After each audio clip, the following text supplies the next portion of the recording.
Et non, ce n'est pas une machine pour le prochain Star Wars, mais un sèche-cheveux qui date des années 1920. C'est un des nombreux outils qu'on peut voir à la Corderie Valois à Notre-Dame-de-Bondeville pour une exposition sur le gaz. Une énergie qui a révolutionné le 19e siècle.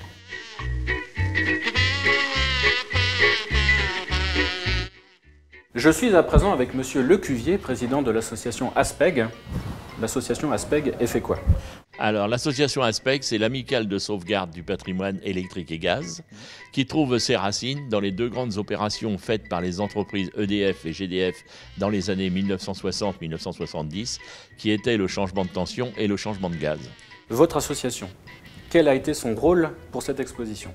Pour cette exposition, nous présentons le matériel de nos collections qui nous permet de voir toute l'évolution technologique qui nous conduit au confort et à la sécurité que nous connaissons aujourd'hui. C'est un peu les arts ménagers rétro.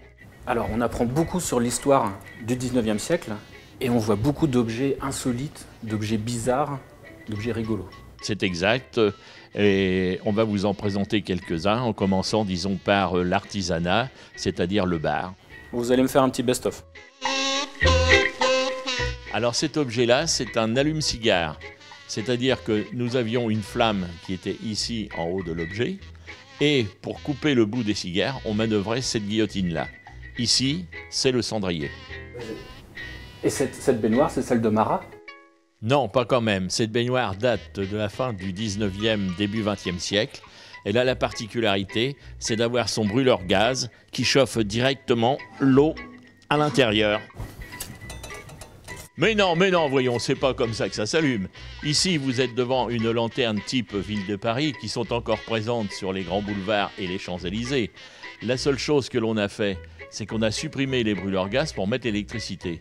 À l'époque, pour les allumer, il y avait un métier à part entière qui était l'allumeur de réverbère avec sa canne.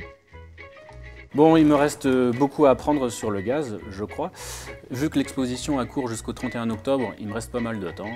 Pour vous aussi. Ah, ciao.